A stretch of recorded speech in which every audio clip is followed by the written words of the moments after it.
Hindi ko pala nadala yung ano ko, mic ko. Kaya mo na, pagpatawad mo na lang. Ayan, ganito na lang siguro. Ay, paano kaya gagawin ko rito? Ito, ganyan na lang. Ayan, sumama ka na lang kayo lahat sa live. Ayan. Mga ano, mga customer ko, nagtatanong dito, live.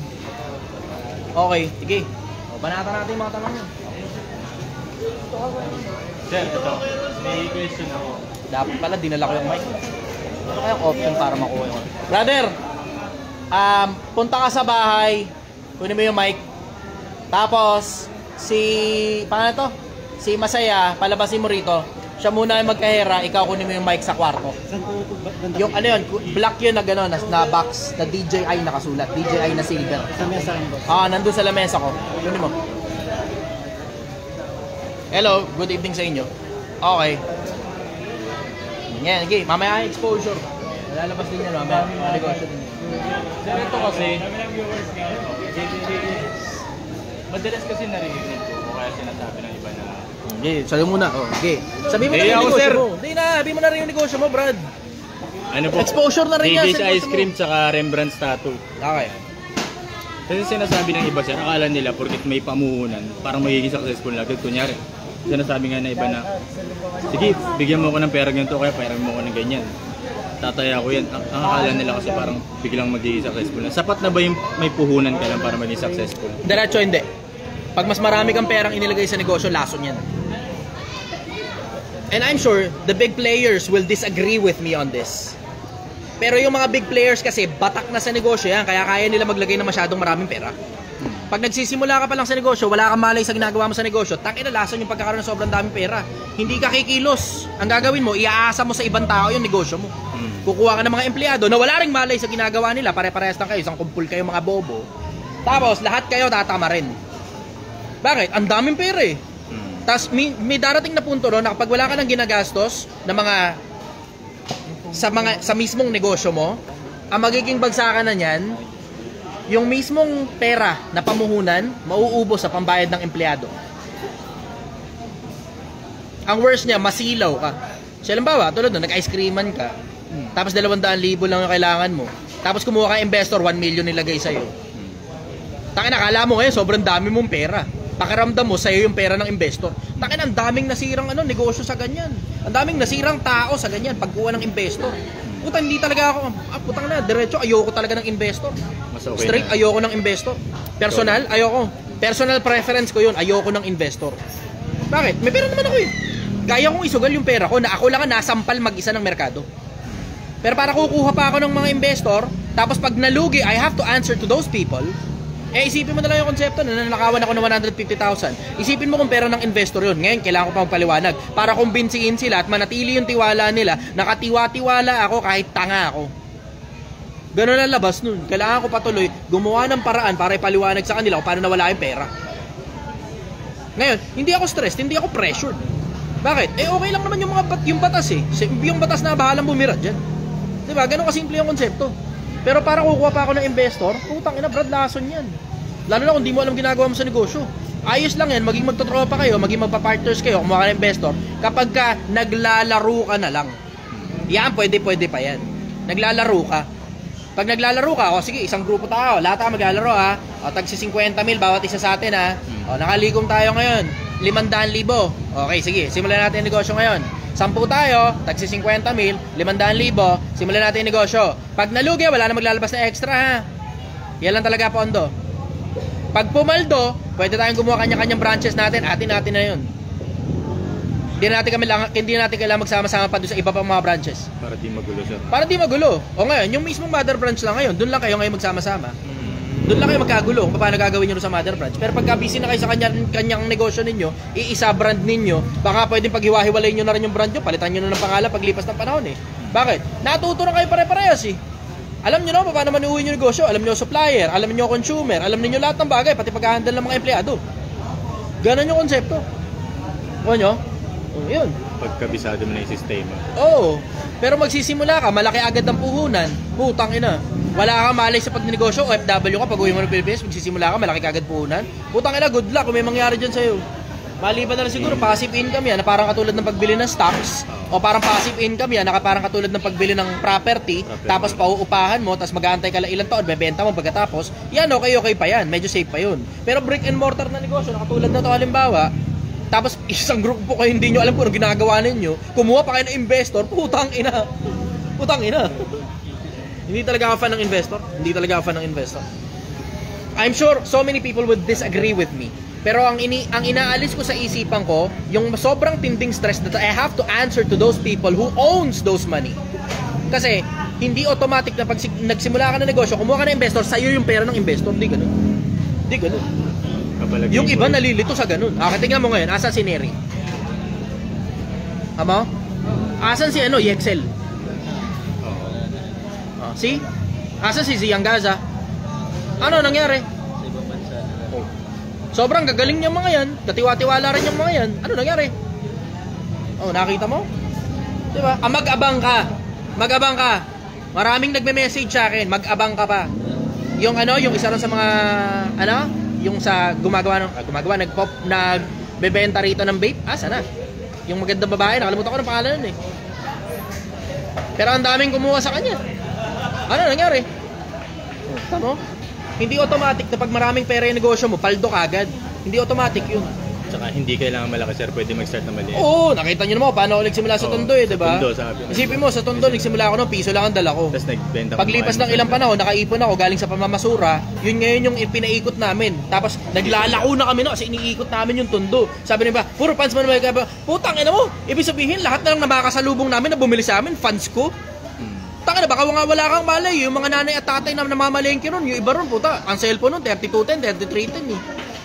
Wala naman silang malay kung sino ako eh. Oo, merong every now and then nakakasalubong, kakilala ako. Perks, no? Pero hindi lahat yun kakilala ako. Tangina, mas marami nga ron na sa lahat na nabenta namin, naging magiliw lang talagang kaming lahat kaya bumili. Pero hindi ako kilala. Wala silang malay kung sino ako. Nasa kalsada kami, hindi naman lahat ng taong nasa kalsada kilala ka eh. Ganun ang bagsakan nun. Okay, follow-up question. Next. Okay kayo, tanong kayo. Hindi, sayang yung natin, opportunity. Exposure nyo na to. Banatan nyo na. Okay, follow-up. Okay, sir. 200 viewers, sir. Tanong ko. Hindi lang yan. Tsaka Pag natapos tong live na to, sobrang daming maaabot na to. Okay, banatan mo na. Okay, tanong kayo. Ito po. Dito ka, Rolly. Dito ka. Hindi, tatayo na ako. Dito ka, magtanong ka. Para malapit sila. Kailangan Ano mo na makita lang ako dito. galing sa loob. Kung meron pa dun. Lagay sa bote. Guys, si Kuya Rolly. Sige, kuya. Ano po, boss? Lapit ka. Ano ang negosyo mo? Parang, tapsihan. Okay. Hindi ako naman po, ano po yung... Promote mo na yung negosyo mo. Sinabi mo pagtapsihan. Promote Favorite mo na. FT, guys. Ulit. Nasa favorite FT, try nyo dumalo sa Guamamela. Gumamela sa... Gumamela. Roas. Barangay Roasan, sir. Quezon City. Quezon Malapit City. kami, sir, sa Moranto Sports Complex. Okay. Buuin mo na yung address, pambira ka. Na-exposure na nga yan eh. Tulungan ka lang nga eh. Ano po, ang tanong ko po is, ano po yung dapat pinapangarap ng isang tao? Kasi ang dami nating pangarap, nalilito na po tayo. Kasi Ganda ng tanong, ano daw dapat pinapangarap? Meron kasi yung mga maling pangarap eh. Oh, eto, diretso Kung walang Diyos, ayos lang kahit wala kang pangarap. Kung may Diyos, pangarap mo dapat makita siya. Wala na iba. All else comes secondary. Kasi tinan mo, hindi ang assurance ng masarap na buhay maraming pera. Hindi assurance yan. Hindi automatic yan. Na pag marami kang pera, masarap buhay mo. Hindi automatic yan. Kabilang buhay, sir. Tignan mo, yung mga nanalo sa loto, if you look at the statistics, somewhere close to 95% ng halos lahat ng nananalo sa loto, bumabalik uli sa hirap. Wala pang 5 taon. Check mo statistics. You will understand, somewhere around those lines. Hindi automatic pag marami kang pera, resolution niya sa lahat ng problema. Hindi rin automatic na pag sikat ka, resolution yan sa problema. Tingnan mo itsura ni Justin Bieber ngayon pag ginugol mo. Hindi rin automatic na powerful ka, masarap na kagad ang buhay mo. Tingnan mo nangyari kay Solomon doon sa kaduluduluhan ng buhay niya. dapat po. Money, power, fame doesn't equate to success. Hindi. Galing. At hindi rin, I don't think yun yung primary na dapat mong maging pangarap.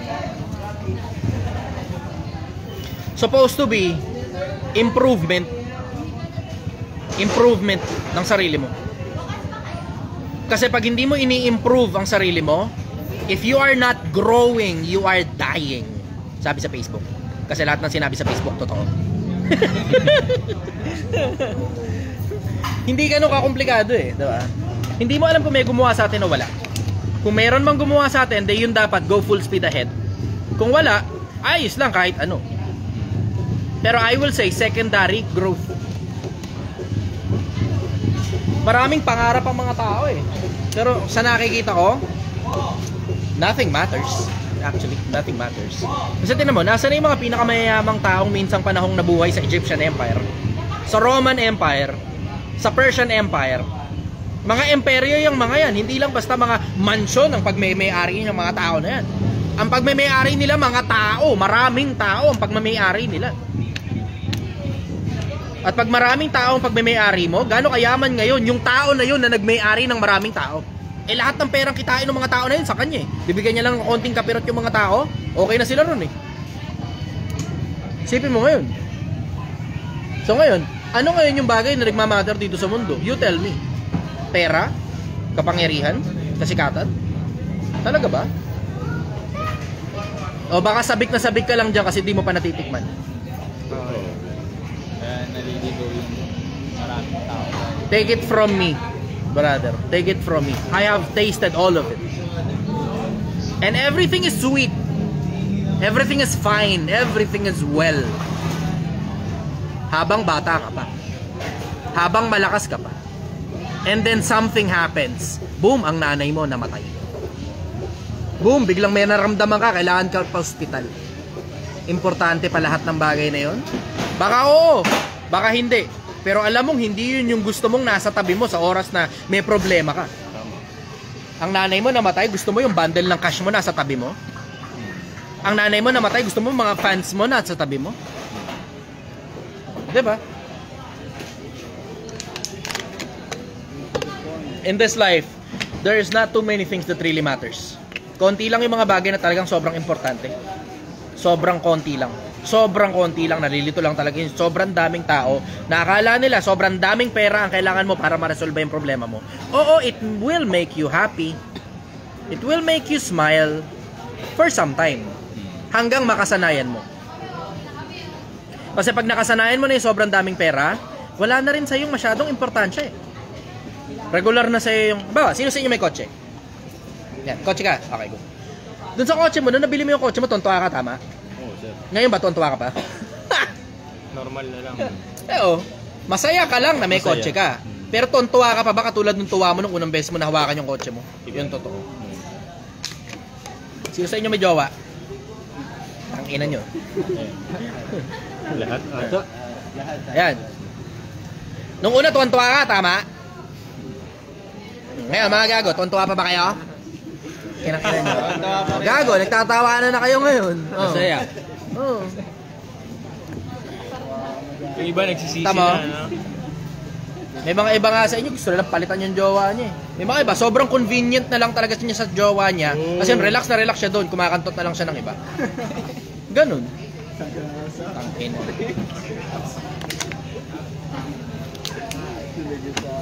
Hindi ganun kakomplikado tong buhay na to, tungkol sa pangarap. Hindi ganun kakomplikado. Simple lang naman yung pangarap eh. Kung walang Diyos, edi progress na lang. Kung may Diyos, go full speed ahead. Kailangan mo makilala kung sino gumawa sa'yo. Yun ang makakapag-extend ng finite na buhay mo. Fly me to the moon and let me play among the stars. Let me see what spring is like on Jupiter and Mars. Tangina, no? Okay, banata mo. Next. Tanong, next. Yami. Oh, sige na. Sayang. Ginawag na magturoan, sayang oras. Oo nga eh.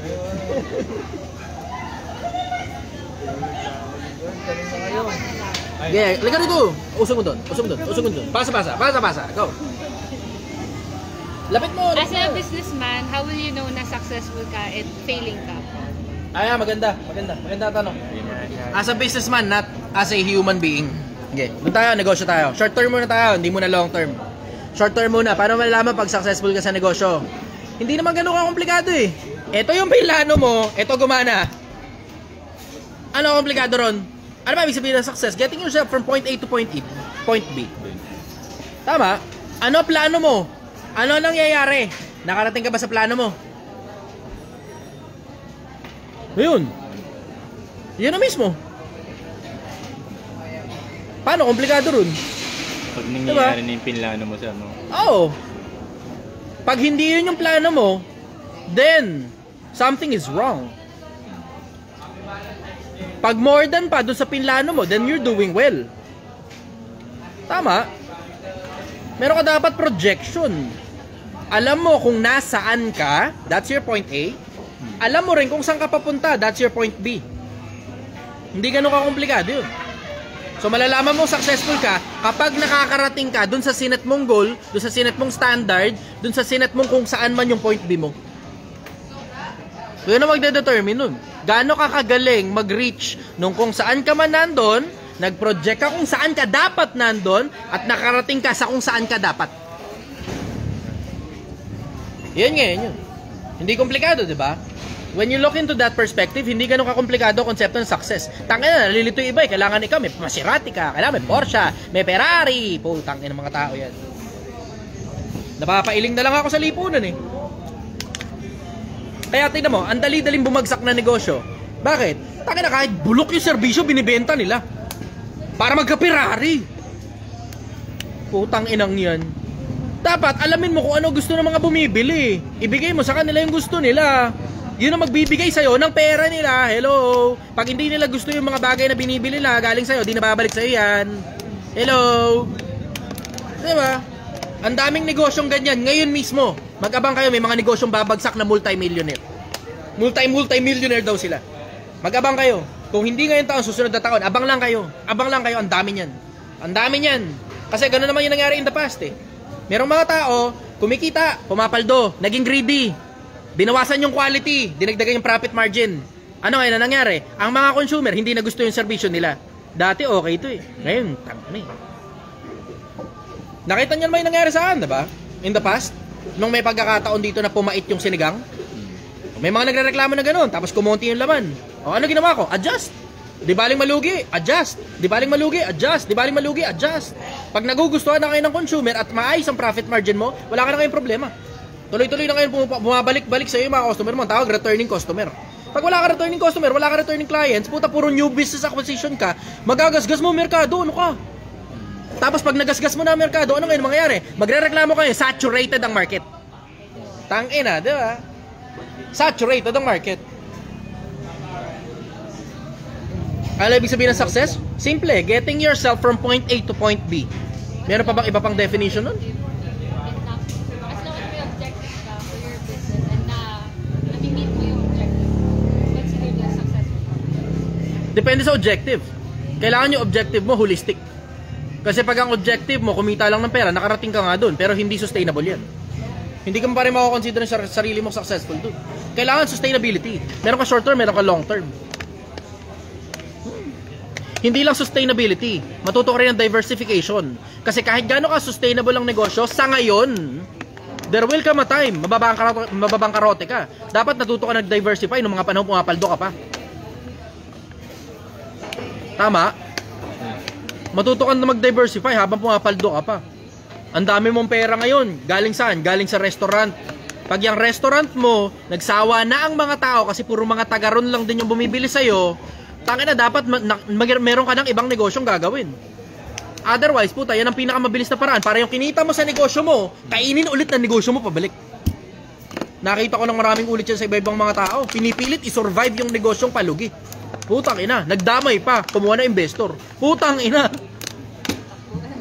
Oh. So, No. kunyari, may business ka na. Diba, meron ka ng business. Tapos kumikita na siya. Oh. Tapos, advisable ba na mag-put up ko ulit ng isang business, kumbaga magbe-venture ka ngayon sa bagong business kasi may puhunan ka na, or tutuloy mo lang yung expansion ng isang business mo, parang papalawakan mo na lang siya? Ganda tanong. Una muna, mag-aim ka muna papunta ron sa stability. Stabilization muna. Dapat stable muna yung negosyo mo. Stable ang market mo, stable ang sales mo, stable ang operations mo, accounting mo hindi ka ninanakawan, kumpleto lahat, wala kang sakit ng ulo, wala kang problema. And then, pwede kang magpalawak o pwede kang mag-diversify. Pero, ingat ka lang sa over-expansion at saka over-diversification. Kasi, oo, sige, ayos yun, magda-diversify ka. Pero you damn make sure na tangina stable yung tanginang ginagawa mo unang-una, yung primary money-making business mo. Sandali, kakabit ko lang sandali yung microphone na. Mabilis na to, medyo mawala ng konti yung live. Ayan o, pinapangalanan na nga nila yung pakiramdam nilang nawawala na sa merkado eh. Pinapangalanan na nila. Ayan o, basahin mo. Basahin mo. Ayan pa o. Kita mo? Kita mo? Ngayon, tungkol sa diversification, kung maaari, ito ang suggestion ko. Pag magda-diversify ka, dapat very minimal yung oras na kailangan mo rin sa bagong business. Halimbawa, ito ang pinakamaganda. By far, wala pa akong iba pang nakikita na iba pang negosyo na pagda-diversifyan mo na medyo okay kumpara dito. Nothing comes second, I will say. Nothing comes second. Pag halimbawa, meron kang bulto ng pera galing sa isang primary means of income mo. Negosyo halimbawa o employment halimbawa. Kung kaya mo, real estate mo yung pangalawa. Passive ka. Magparenta ka. Renta. O pwede for lease yung lupa o yung property. Yon, uubra yon, uusad yon. Maliban na lang, tanga ka. Niloloko ka ng mga tao mo kasi hindi mo nababantayan. At saka mahina yung personality mo. O pwede mong ilagay sa stocks. Pero very specific, blue chip lang. Di ka pwede mag pink sheet. Blue chip stocks yung PLDT na sobrang mahal, Jollibee Foods Corporation, yung mga ganun. Pwede mong ilagay doon yung pera. Tambak mo lang doon. Iwan mo lang doon. Mga 2 to 3 years, siguro mga ano yan, times 1.5, times 2, ganun. 5 years, ganun. Iwan mo lang doon yung pera, tambak mo lang doon yung pera. Yun, okay lang yun. Parang katulad ng pagbili ng lote, basta maayos, wala kang sakit ng ulo, tapos medyo malapit sa syudad. Kasi may mga iba, bumili ng lupa sa malayong probinsya. Bulubundukin, tapos walang ngayong gustong bumili ng lupa nung binibenta niya na. Nagkakaproblema na ngayon. Wala tuloy siyang choice. Nung naipit siya dahil ang nanay niya may sakit, tapos kailangan magbenta ng lupa, puta, binenta sa murang halaga kaysa sa pagkabili niya. Nangyayari yan, shit happens. Wala pa rin talagang tatalo sa wala pa rin talagang tatalo sa real estate at saka sa stocks. Wala pa rin tatalo real estate at saka stocks. By far, so far, para sa akin personal, yun ang nakita kong pinaka-okay. Kung magda-diversify ka, pero kung hindi pa sapat ang pera mo, wag muna. Baka maipit ka. Kasi kailangan mong paghandaan din na may panahon ng tumal. Diba? Sino sa inyo resort? Sa'yo resort, diba? Staycation? Okay. Staycation sa'yo. Dali, ganito ko nga to. Pwede kaya dito na lang ako? Yan. Yan. Ito. Yan, para kita lahat. Ayos. Lipat na lang ako rito. Yan, okay. Dito ako. Usog na lang kayo rito, para kita kayo lahat. Yan. O, sakto pala. Pwedeng pasa-pasa na lang ng mic. Buti na lang talaga, pinakuha ko yung mic. Ayos, good job. Ayos, okay. Usog na lang. Pagtsagaan nyo na lang muna. Medyo may sinigang ako ha. Kasi pagod na pagod kami kanina eh. Okay, sige. Overall, ang nakikita kong pinakamagandang lugar ng diversification, brother, either stocks, very specific, blue chip only. Huwag ka piping sheets, trouble ka dyan. Yung mga hindi kilalang parang mga minaminahan sa kung saan mang probinsya o mga bagong kumpanya, nakaka-rehistro lang sa Philippine Stock Exchange. Wag. Doon ka lang sa mga pinakamalalaki lang. Jollibee Foods, GMA, PLDT, mga pinakamalalaking kumpanya lang talaga. SMDC, yung mga yan lang, pinakamalalaki lang. Huwag ka susugal sa mga maliliit. Sasakit ang ulo mo sa maliliit. Sasakit ang ulo mo dyan. Real estate, magpaupa ka. Yun, gagana rin. Kung halimbawa, hindi masyadong malaki pondo mo, pwede ka naman magpaupa ng equipments eh. Halimbawa, yung videoke. Oh, yan. Sa panahon ng summer, sa panahon ng Pasko, bagong taon, yan, malakas yan, sobra. O pwede kang, kung uso pa ngayon ang jeep, ganun, kung usong sa inyo ang tricycle, prangkisa, yung mga ganong klase, pedicab, yung mga yan, okay yan, paupa. It doesn't necessarily have to follow na na lupa kagad yung papaupahan mo, bahay kagad, property Kasi kagad. hindi lahat kaya, sir. Hindi lahat afford yun. Pwede kang bumabaron sa medyo maliit-liit ng konti, equipments lang muna, o pwedeng, public transport vehicle. Pwede yun eh. Yun ang sagot ko ron. Question, go.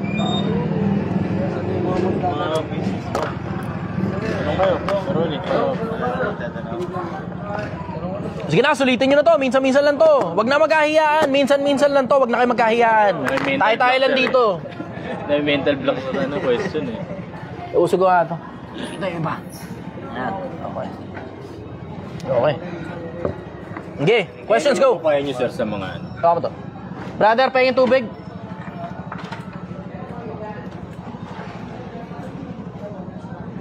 Gusto ko kayong bigyan ng tubig. Ang problema ko, wala kasing tubig tong buong lugar na to eh. Ang meron lang dito, ilaw lang. So wala akong service water. Lahat ng tubig dito, puro mga binibili. Okay, go. Yung mga kabataan, sir, na kunyari, estudyante pa lang, na gusto ng kumita. Focus ka muna. I will say, parehas lang din ng advice ko sa negosyo. Mag-focus ka muna sa isa. Kasi ma-over-diversify ka dyan. Ano over-diversification? Yung simpleng konsepto na pag may ginagawa kang isa na dapat mong ginagawa, may ginagawa kang pangalawa, mapupunta dito yung attention mo, tapos mahihirapan kang i-manage yung dalawa sabay. Walang kaya magsilbi sa dalawang Panginoon na sabay. Kamumuhian mo ang isa, habang mapapaglingkuran mo yung isa. Mahirap maglingkod sa dalawang babae na sabay. Dami mong gusto hanggat di mo na magawa. Oo. Yung iba, akala nila nadadaan sa paramihan na negosyo, paramihan ng ginagawa, estudyante ka na, negosyante ka pa. Doon maraming nalilito. Akala nila pag iba-iba o marami, parang yun Kay stupid doon. Yan ang pinakamabilis na akala nila kapag nagparami ka ng negosyo, yan ang pinakamabilis na para umalagwa ka. Hindi mo rin naisip na yan ang pinakamabilis na para malugi ka sa lahat, sabay-sabay. Pag meron ka ng ginagawa ng isa, bugbugan mo na. Diba? Bombahan mo na. Hanggat hindi ka pumapaldo doon, wag ka munang gagawa ng isa pa. Umexit ka muna kung gusto mong lumipat na ibang industriya. Diba? Maliban na lang siguro, sobrang dami mo nang nabugbog doon sa merkado, ang dami-dami mo ng pera, pwede ka mag-diversify. Pero, you have to consider mababawasan ang attention mo dyan. Ang problema mo dyan, katulad nun, ng mga estudyante, tinan mo, halos lahat ng mga estudyante na nagnegosyantihan, gusto nang mag-drop out. Halos lahat. Hindi naman lahat, syempre, obviously. Pero halos lahat ng mga negosyantihan, nagpapanggap ng mga putang inang mga negosyante, puta, halos lahat sila gusto mag-drop out. O ngayon, ang tanong sa'yo, pagka nag-drop out ka, ano mapapala mo? Hindi mo naman alam, hindi mo yata kino-consider na halos 90% ng halos lahat ng nagnenegosyo bumabagsak sa unang taon pa lang. Yun ang statistics. Check yung statistics kasi. Unang taon pa lang bumabagsak na halos lahat ng mga negosyo. And it goes up to somewhere near 97-95% sa unang 5 taon. Halos walang negosyong nagtatagal ng masyadong matagal. Halos wala. What made you think na ikaw yung unicorn na tangina mo, ikaw yung kaisa-isa sa sobrang dami ng mga kabayo? Magsasucces lahat. Oo, tangina, kabobohan ng putang ina. Without considering na, hindi kasi naiisip ng mga tangina. Ito, nabuburat ako sa mga estudyante eh. Ito, hindi nila naiisip eh. Yung konsepto, na pag estudyante ka, gumraduate ka, lisensyado ka, mas madaling kumita sa'yo ng pera. Nakakita ka ba ng pilotong mahirap? Abogado mahirap? Doktor mahirap? Engineer mahirap? Architect mahirap? Putang ina. Tama mo? See? Diba? Wala ikang empleyadong yumaman. Walang empleyadong yumaman. Tangina mo, ang tinitignan mo kasing statistics, yung minimum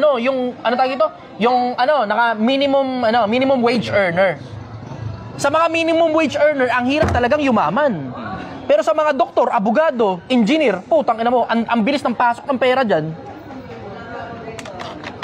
Piloto ka, no? Tangina, piloto ka, mahirap ka. Tangina. No? Engineer ka, no? Mahirap ka. Tangina, no? Nagtatrabaho ka pa sa GMA. Putang ina, no? Engineer ka, mahirap ka.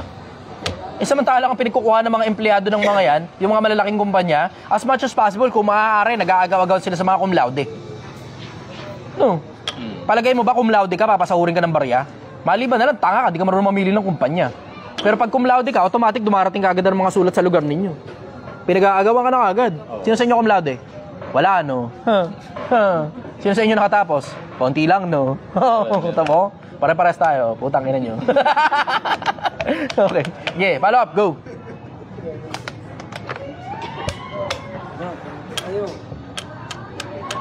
Pero Nea, ikaw, yung na-experience mo, pwede kang magtanong kung ano man na-experience mo na gusto mong malaman. Ang pinakamabigat, ang pinakamahirap sa buhay, yung konsepto na magtanong ka. Kasi madaling makinig, madali rin bumuka yung bunganga mo. Pero pag hindi ka nag-iisip ng itatanong mo, tanga naman nanatili kang bobo. Isa sa mga pinaka napapansin ko yun, para tumalino ka, matuto kang magtanong, you have to ask the right questions for you to get the right set of answers.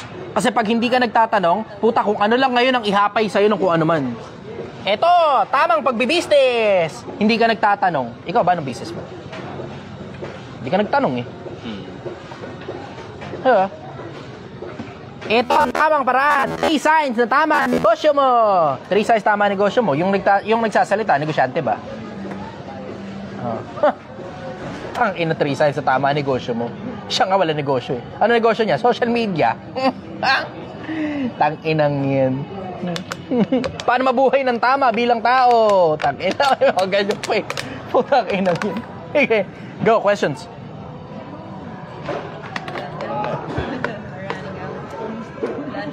Last 2. Sige na, biraan nyo na. Last 2. End ko na yung live ko pagkatapos ng last 2 questions. Okay. Rolly, kailangan mo yan.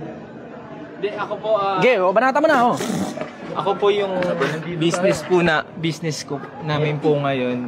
1 month pa lang po siya, pero ang maganda po sa business po is hindi naman po kami nag-aabono, parang umiikot lang. Magandang sign po ba yun? Oo. Pero nababayaran ko yung tao, yung mga product ko. Kasi, lalo na sa stocks, ha, kapag ka break-even ka, considered pa rin na profit yun. Hindi siya considered na loss. You're on the black, you're not on the red. Pag nag-aabono ka na, yan, takin na trouble ka. Eh, isipin mo, sa unang buwan mo pa lang, puta, bihira yun, brad. Ang normal, puta, papaldo ka muna ng siguro 2, 3, 6, 1 taon. Bago ka makabayad man lang ng lahat ng kailangan mong bayarang bills. Bayad pa lang ng bills yun, ha? So, you're doing well. Para sa unang buwan, brad, you're doing well. Takin na, yung akin nga, ha? Puta, Project 1 pa ako, Chester pa ako, ha? Yung unang 2 araw ko, kinang-ina mo, lugi eh. 3 araw na lugi pa rin eh. 4 na araw na lugi pa rin eh. Oh. Hindi naman agad-agad paldo eh. Pero maganda dun, sir, nakikita nun lahat ng karamihan na yun yung realidad na totoo na kahit na sino ka pa, diba? Pwede ka mag-fail talaga, diba, sir, sa umpisa, ganyan. Oh, tinan mo yung kabilang branch, failure.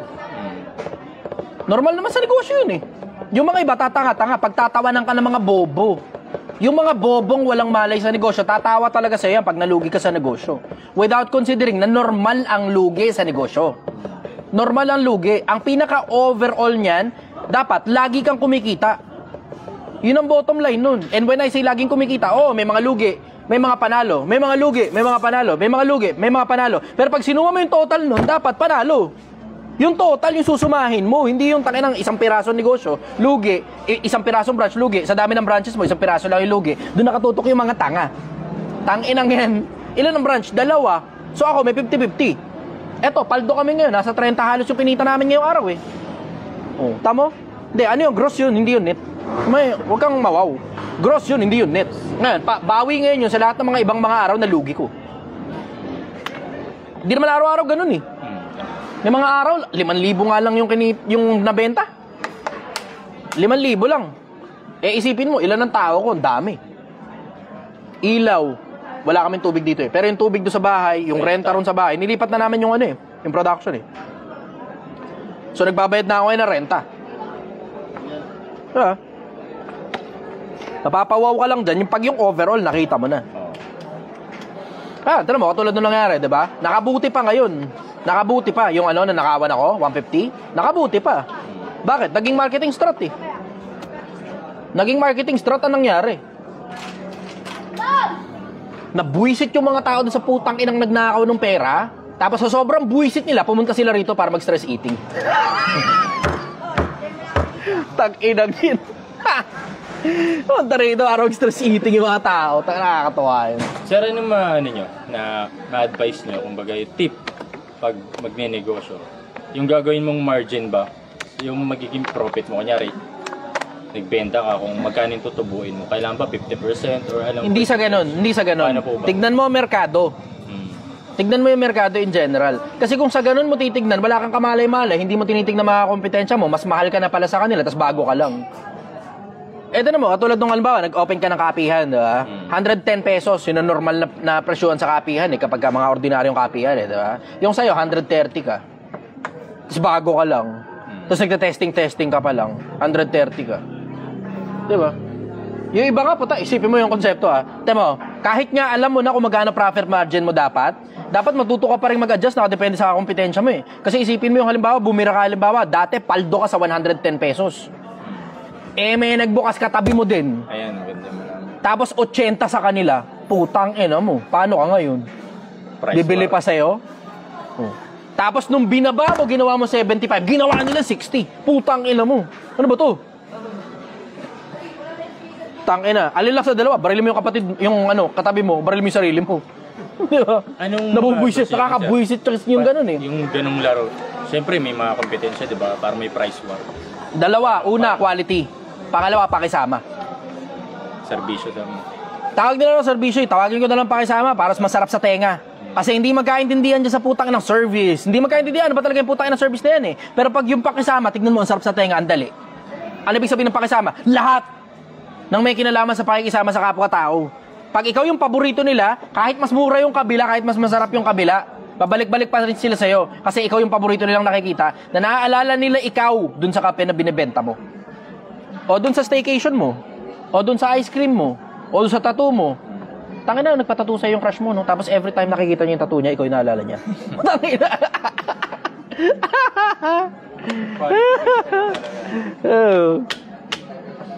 Okay, follow up, go. Oh, last question. Last question, go. Okay na siguro. Pigaan nyo pa ng isa pa, last na. Isa pa. Napakabira lang nito. Tangina, Quezon City pa kayo galing Minsan lang po kayo sa Quezon City pa kayo galing Ako po, ano lang. Ako po, Baliktad. Hindi ko po, Ayan. ito po. Ano ko lang po to pang sa nararamdaman ko lang po, yayaman ako Ewan ko bakit ganun. Adrenaline rush yan, brother. Hindi magandang indicator yan. Hindi po. Hindi pa po. Ang pinakamagandang indicator, brother, nothing beats numbers. Numbers doesn't lie. Okay po. Walang tatalo sa numero. Yun ang pinakamagandang indicator. Numbers doesn't lie. Oo, feelings are good, but we need numbers. Kasi tinan mo, nakakalito yung putang ng feelings na yan isipin mo yung konsepto, gano'ng karaming empleyado yung akala nila they're doing well in their job. And then boom, putang ina, biglang isang araw, yung boss nila naiinis na pala sa kanila, wala silang malay. Tapos ano ngayon mangyayari? Ipipilit mo hindi boss, magaling naman yung ginagawa ko Magaling ka sa standard mo. Pero ang tanong, yun bang standard mo? Yun ba standard na nagbabayad sa'yo? Same goes with business. Pakiramdam mo, rockstar ka. Ang galing-galing mo kasi nakaisip ka ng putang inang idea na ikaw lang talaga nakaisip. Bigla kasi ng palang merkado, ayaw pala nila ng idea mo. Putang ina. Madaling maramdaman kahit anong gusto mong maramdaman, brother. Kung hindi mo lang alam, brother, gaya ng sabi sa Biblia, Gis 25 ng Ramirez, ang puso nadadaya. Ang puso, mandaraya ang puso ay mandaraya ng higit kaya sa anumang bagay. At totoong masama.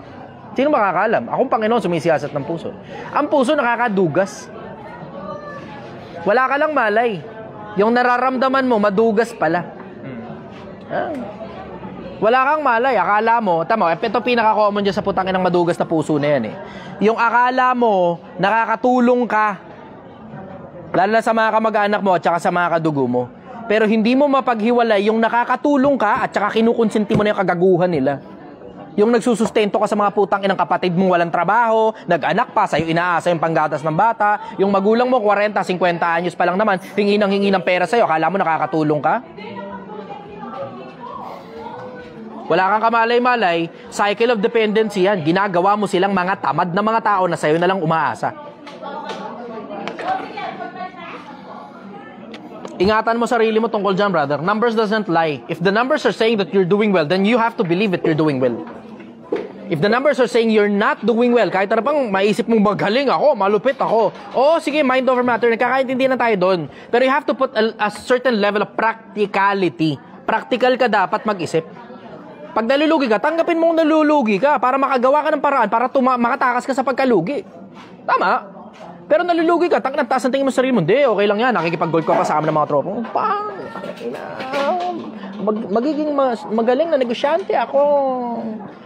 Tanginang yan. Pag bilyar ka pa kasama ng mga tropa, papaldo yung negosyo ko. Yung mga tao mo ron, burot na sa'yo, hindi ka makakagila, papa nagkakarambola sila eh. Tanginang yan. Ang pangit ng feelings mo pagka ganun, brad. Hindi mo madadaan sa pakiramdaman yan, brother. Diretsahan, hindi mo madadaan sa pakiramdaman yan. Wala pa rin tatalo sa practicality na alam mo kung sino ka ngayon. Alam mo rin kung anong gusto mong maging. Yung mga numero nagtutugma. Tapos alam mo kung gaano katagal bago makarating doon kasi nakadepende doon sa factors na kinukonsidera mo ngayon. Kano sweldo mo, magkano naiipon mo, magkano maiipon mo sa ganito kahabang panahon. Kamusta yung negosyo mo ngayon? Nakakabayad ka ba ngayon? Makakabayad ka pa ba sa mga susunod na panahon? Kamusta ang merkado mo ngayon? Lumalakas ba ang merkado o humihina? Yung mga regular customers mo ba bumabalik o nakikita mo na sa kakumpetensya mo? Yun yung mga tanong na kailangan mo i-check sa sarili mo, brother. And so many more. Sobrang daming tanong na masasagot ng mga numero. Pero pag puro pakiramdaman lang lahat ng bagay, minsan nakala mo mahal ka niya. Nag-Valentine's lang pala kayo ng magkasama. Habang iba yung nasa isip niya. Aray. Okay. Lala questions? Lala? Okay. Okay, Gi. And bye-bye everybody. I love you all. Ay, tama na. Shoutout muna kayo. Shoutout Rembrandt Tattoo. Saan yan? Barangay Rojas, Quezon City. Okay. Shoutout. Sino ba? And Place and Grass Vacation, Bajana. Okay. Sino ba? Okay. FT mga boss, apart. Yeah, half heart. Day's Ice Cream rin pala. Thank you sa lahat. Thank you kay Sir Chelsea. Pinaunlakan kami. Maraming Okay. salamat po.